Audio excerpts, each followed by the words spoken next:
할렐루야, 복된 아침입니다. 새 찬송가 50장 내게 있는 모든 것을 이 시간 함께 찬양하시면서 7월 30일 수요일 가정에서 드리는 새벽 예배를 시작하겠습니다.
(7월) 한 달은 ANC 교회 리더들을 위해 중보기도 하고 있습니다.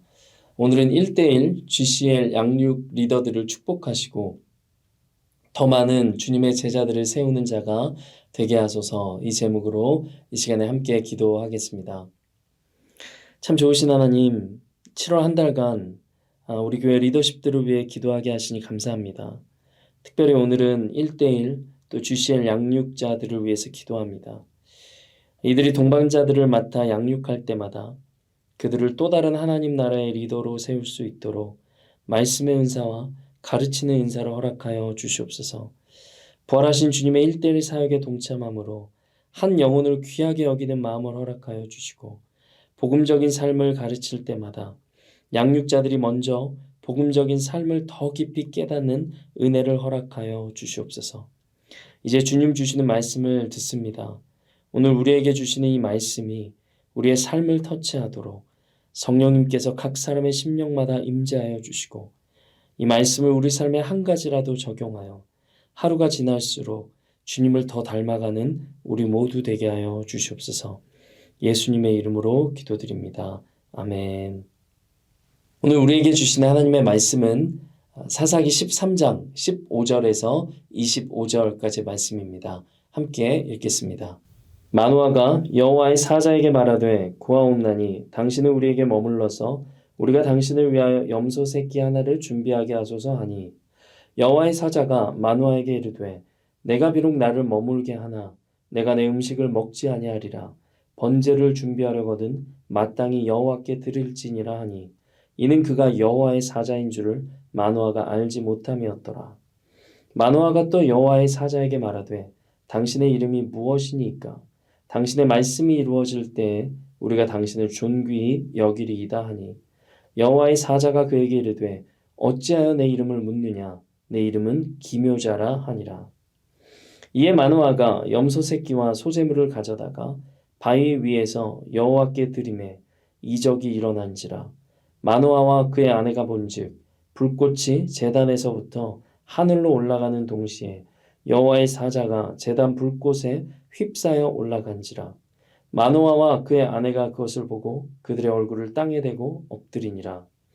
여호와의 사자가 마노아와 그의 아내에게 다시 나타나지 아니하니 마노아가 그제야 그가 여호와의 사자인 줄 알고 그의 아내에게 이르되 우리가 하나님을 보았으니 반드시 죽으리로다 하니 그의 아내가 그에게 이르되 여호와께서 우리를 죽이려 하셨더라면 우리 손에서 번제와 소제를 받지 아니하셨을 것이요 이 모든 일을 보이지 아니하셨을 것이며 이제 이런 말씀도 우리에게 이르지 아니하셨으리이다 하였더라.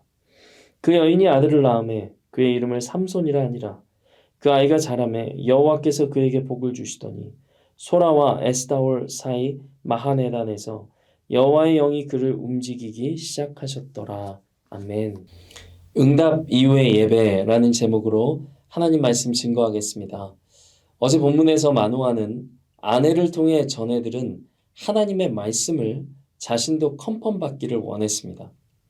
그래서 하나님께 기도를 드렸고 선하신 하나님은 그의 기도에 응답하셔서 다시 천사를 그러니까 여호와의 사자를 보내주셨습니다. 그런데 마노아는 하나님의 응답 앞에서 즉각적으로 믿음의 반응을 보이지 않습니다. 태의 문이 막힌 이 가정에 자녀를 주시겠다는 기적의 약속 앞에서 그는 하나님께 감사의 고백을 먼저 드리지 않았습니다. 오히려 염소를 잡아 손님을 대접하려고 듭니다. 15절의 말씀이죠. 이에 여호와의 사자는 먼저 하나님께 예배, 그러니까 번제를 드리라고 16절로 이렇게 명령을 합니다. 그제서야 마노아는 19절 말씀 보면 염소 새끼와 소재물을 가져다가 바위 위에서 하나님께 번제를 드립니다. 그런데 이 장면은 사도행전 14장과 오버랩됩니다. 바울과 바나바는 1차 선교 여행 중에 날 때부터 걷지 못하던 사람을 일으키는 기적을 베풉니다. 사도행전 14장 8절부터 15절 말씀을 보면 이 기적을 본 루스드라 사람들은 바울을 헤르메스로 또 바나바를 제우스라고 부르며 그들에게 제사를 드리려고 합니다. 기적을 경험하자 하나님을 보기보다 사람을 숭배하려는 타락한 본성이 작동한 것입니다. 이렇게 인간은 눈에 보이는 것에 쉽게 끌립니다. 그것이 쉽기 때문입니다. 에덴 동산에서 먹음직도 하고 보암직도 하고 지혜롭게 할 만큼 탐스러운 선악과를 따먹은 원죄의 유혹은 여전히 우리 안에 도사리고 있습니다. 광야에서 이스라엘이 이것이 너희를 애굽 땅에서 인도하여 낸 너희의 신이로다 라면서 금송아지를 숭배했던 일은 그들이 출애굽한 지 얼마 되지 않아서 일어난 사건이었다는 것을 기억하십시오. 사사기에서 이스라엘이 하나님을 금세 잊고 온갖 잡신들을 붙든 이유도 여기에 있습니다. 눈에 보기 좋고 입에 넣으면 달달하고 오감을 자극하는 가나안 신들을 숭배하는 것이 우리 눈에 보이지 않는 하나님을 믿는 것보다 더 쉬웠기 때문입니다. 오늘날 우리도 다르지 않습니다. 우리가 하나님이 베푸신 기적을 경험했을 때 우리는 하나님을 예배하기보다 은혜의 통로가 된 사람에게 초점을 둘 때가 많습니다. 가령 집회 중에 병의 치유를 받거나 또 방언의 은사를 받았다면 그 집회에서 기도를 인도한 이 목회자를 따르기가 쉽습니다. 특정한 목회자의 설교에 은혜를 받았다면 그 설교자의 팔로워가 되기가 쉽습니다. 무조건 사람을 따르는 것이 나쁘다 이렇게 말하는 것은 아닙니다. 그러나 메신저는 하나님의 뜻을 전하는 통로일 뿐 예배의 대상이 아니라는 것을 우리는 기억해야 됩니다. 그러기에 우리에게는 하나님의 은혜와 또한 하나님의 섭리를 볼 수 있는 눈이 있어야 됩니다. 범죄한 인간의 마음에는 과거에 탑 꼭대기를 하늘에 닿게 하여 우리의 이름을 내자 이렇게 말하며 바벨탑을 쌓았던 우리 조상들과 같이 언제나 하나님보다 높아지려는 교만의 죄가 늘 도사리고 있음을 기억하십시오. 저와 여러분이 교회 안에서 말하는 자입니까? 직분을 맡았습니까? 앞에서 특정한 역할을 감당하는 리더의 역할을 하고 있습니까? 만약 그렇다면 늘 그리스도 안에서 겸손하게 자신을 살필 줄 아는 이들이 되시기를 주님의 이름으로 축복합니다. 하나님의 영광을 가로채려 했던 자들은 예나 지금이나 하나님 앞에 서지 못했습니다. 사도행전 12장을 보면 헤롯 왕은 자신을 신으로 높이다가 벌레에 먹혀 죽었습니다. 반면에 아브라함은 하나님의 인도하심을 받을 때마다, 하나님의 음성을 들을 때마다, 그리고 응답을 받을 때마다 제단을 쌓고 하나님을 예배했습니다. 아브라함은 하나님을 예배하는 이 삶 때문에 교만하지 않을 수 있었고 하나님의 말씀에 믿음으로 반응할 수 있었습니다. 노년에 자녀가 없던 아브라함은 셀 수 없이 많은 하늘의 별과 같이 많은 자손을 허락하실 것이라는 하나님의 약속을 그대로 믿었고 하나님은 이것을 그의 의로 여기셨습니다. 창세기 15장 6절의 말씀입니다. 교만의 죄를 범하지 않기 위한 방법은 하나님께 드리는 이러한 진실한 예배에 있습니다. 로마서 10장 17절의 말씀인데요. 믿음은 들음에서 나며 들음은 그리스도의 말씀으로 말미암았느니라. 예배할 때 우리에게 들려주시는 하나님의 말씀이 우리의 믿음을 자라게 할 줄로 믿습니다. 예배를 통해 들려주시는 말씀 중에 단 한 가지만이라도 우리의 삶에 믿음으로 적용한다면 그 인생은 분명히 변화될 것입니다. 주일 예배를 우리 예로 들어본다면 1년에 드려지는 52번의 예배마다 하나님이 우리에게 들려주시는 단 한 가지만이라도 믿음으로 반응하여 삶에 적용한다면 1년이 지나서 52개의 믿음의 순종이 쌓여질 것입니다. 그리고 그런 삶은 결코 그대로일 수가 없습니다. 반드시 주님을 닮은 사람이 되어 있을 것입니다. 본문으로 돌아가서 마노아의 이러한 믿음 없음을 보시고도 하나님은 그의 번제를 거절하지 않으셨습니다. 그리고 여호와의 사자는 번제와 함께 이제 하늘로 올라가는데 그제서야 마노아는 하나님이라는 사실을 깨닫고 두려워서 떨기 시작합니다. 하나님을 보았기 때문입니다. 그러나 믿음이 있는 그의 아내는 다르게 반응을 합니다. 남편과 자신이 할 일을 2번이나 들려주셨고 앞으로 자신들에게 주실 아이를 잘 양육해야 될 사명이 있었기 때문에 그들이 죽지 않을 것으로 믿을 수 있었습니다.